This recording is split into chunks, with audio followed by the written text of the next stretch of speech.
पहले परम अक्षर ब्रह्म को इष्ट रूप में पूजकर भोग लगाकर शेष भोजन को भक्तों में बांटा जाता है। उस बचे हुए अन्न को सत्संग में उपस्थित अच्छी आत्माएं ही खाती है, क्योंकि पुण्य आत्माएं ही परमात्मा के लिए समय निकालकर धार्मिक अनुष्ठानों में शामिल होते हैं। इसलिए कहा है कि उस यज्ञ से बचे हुए अन्न को खाने वाले संतजन सब पापों से मुक्त हो जाते हैं।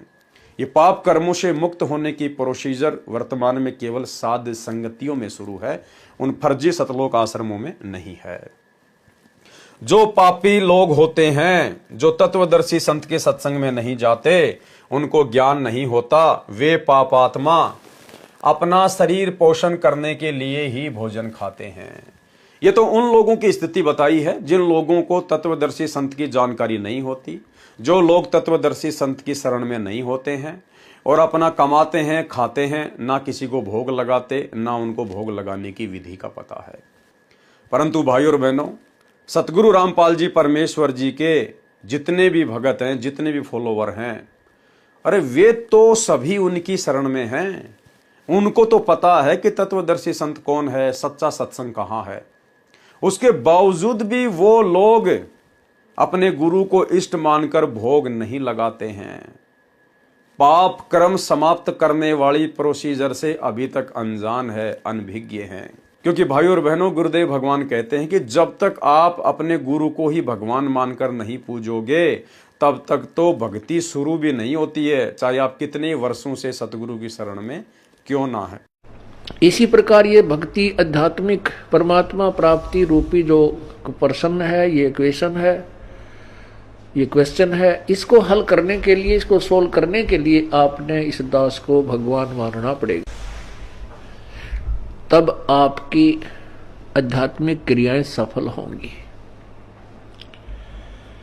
जैसे आप यहां से जाओगे,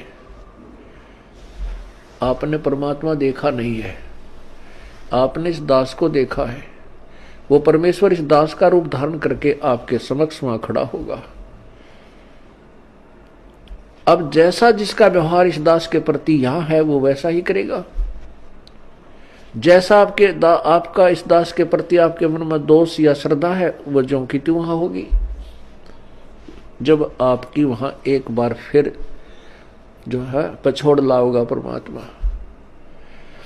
आपके पास भक्ति धन भी है, आपके अंदर गुरु जी के प्रति वह श्रद्धा नहीं है जितनी भगवान के प्रति होनी चाहिए, तो भी आप वहां से रिजेक्टेड हो जाओगे तिरकुटी के ऊपर। पुण्यात्माओं, ये आपको रिहर्सल कराई जा रही है आपसे, और आपने इस रिहर्सल में इस दास को प्रभु मानकर व्यवहार करना है, परमात्मा जानकर हर तरह की क्रिया करनी है। बोलते समय, चालते समय, अंदर में कोई विशेष गुरु जी के विषय में विवेचन करते समय आपने ये जानना पड़ेगा कि जैसे हम भगवान के बारे में सोच रहे हैं, आपने ये विचार करना चाहिए कि हम गुरु जी के बारे में क्या सोच रहे हैं। नहीं, हम भगवान के बारे में सोच रहे हैं। यदि इस दास में कोई दोष देख रहे हो तो आप परमात्मा में दोष देख रहे हो, या तो फिर त्याग जाइए, यहां से चले जाइए। आपको ऐसे गुरु की आवश्यकता नहीं जिसमें आप दोष निकाल रहे हो।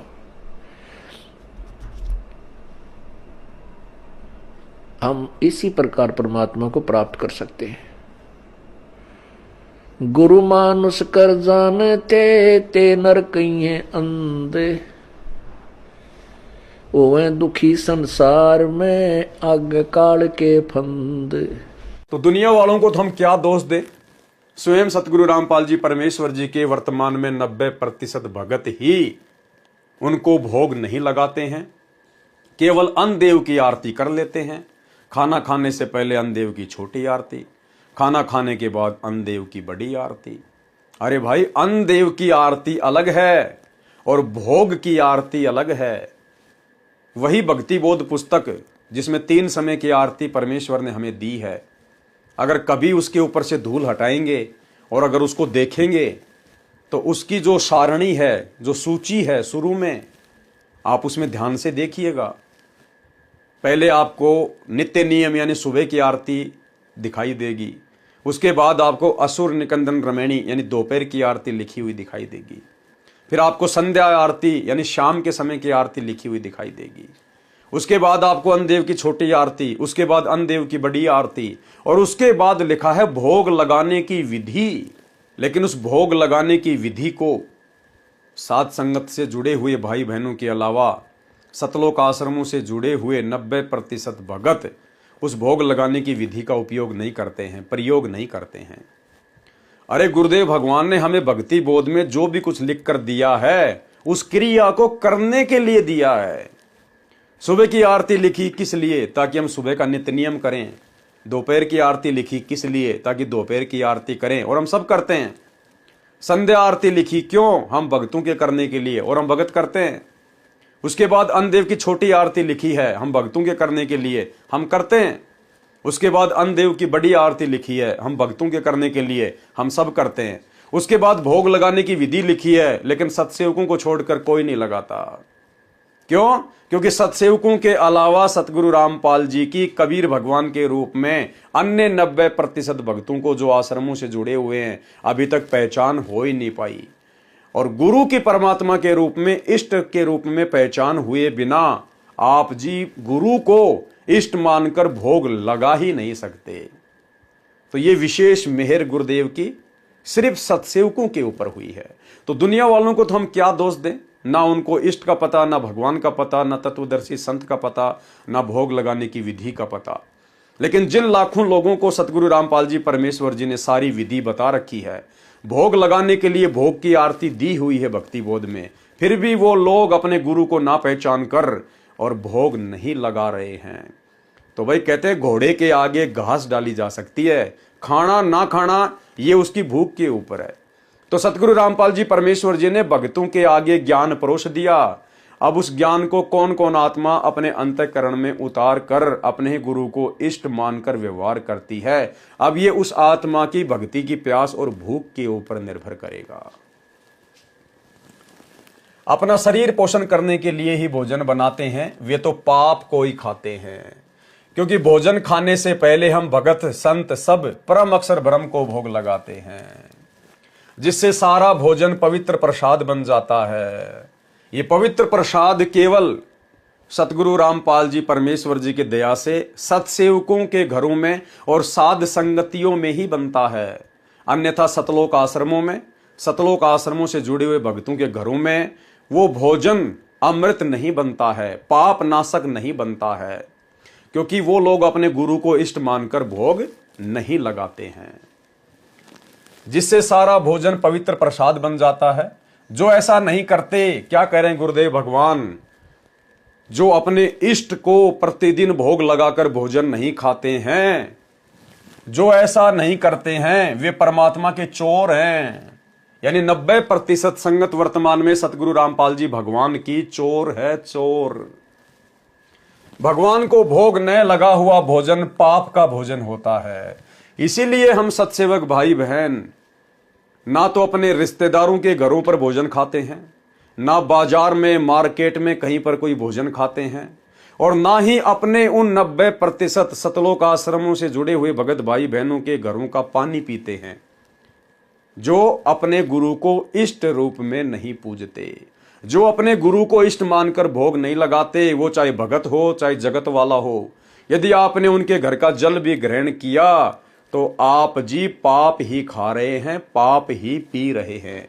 इसलिए हम सत्सेवक अपने गुरु को प्रतिदिन सुबह उठते ही नाश्ते का भोग लगाते हैं, उसके बाद भंडारे का भोग लगता है, फिर शाम को परमेश्वर को जैसा भी जिसकी व्यवस्था है, कोई फल फ्रूट का भोग लगा देता है, कोई दूध राम का भोग लगा देता है, कोई जूस का भोग लगा देता है। फिर शाम के समय परमेश्वर को फिर भंडारे का भोग लगता है। रात्रि में परमेश्वर को सुलाने से पहले उनके आसन पर परमेश्वर के आगे दूध और कुछ बादाम वगैरह, मेवा वगैरह रख दी जाती है। ये भगत की अपनी श्रद्धा, समय और उसकी आर्थिक स्थिति के ऊपर निर्भर करता है कि वो किस प्रकार से अपने ही गुरु को इष्ट मानकर उनके प्रति समर्पित है। आपकी व्यवस्था यदि ऐसी अच्छी नहीं है किसी कारण से, तो आप जी अगर सूखी रोटी का भी मन से श्रद्धा से भोग लगा देंगे, परमेश्वर के लिए काजू किशमिश मेवा से भी बढ़कर है। लेकिन जिसकी व्यवस्था भगवान ने अच्छी कर रखी है वो फिर सेवा में पीछे क्यों रहे। तो भाई और बहनों, ये दया केवल सत्सेवकों के ऊपर, बाकी सतगुरु रामपाल जी की 90% संगत तो चोर की श्रेणी में है, जो केवल कागज के टुकड़े को, जो मुर्दा है, जो ना बोलती ना चलती, उस कागज के टुकड़े को, और वो भी साल में एक बार ही भोग लगाती है। जब जून के महीने में कबीर प्रकट दिवस आता है, केवल 365 दिन में एक बार उस कागज के टुकड़े को भोग लगाकर निफराम हो जाते हैं। और ना ही तो उस कागज के टुकड़े को भोग लगाने से वो भंडारा अमृत बनेगा, पापनाशक बनेगा, और बाकी दिन तो भोग लगाते ही नहीं, तो भला उनका भंडारा अमृत कैसे बनेगा, कैसे उन भक्तों के पाप हल्के होंगे। तो कितनी बड़ी दया परमेश्वर ने अपनी ही संगत में अपने ही चंद सत्सेवक बच्चों के ऊपर बख्शी हुई है। जो ऐसा नहीं करते वे परमात्मा के चोर हैं। भगवान को न लगा हुआ भोजन पाप का भोजन होता है। इसलिए कहा है, जो धर्म कर्म शास्त्र अनुकूल नहीं करते वे पाप के भागी होते हैं।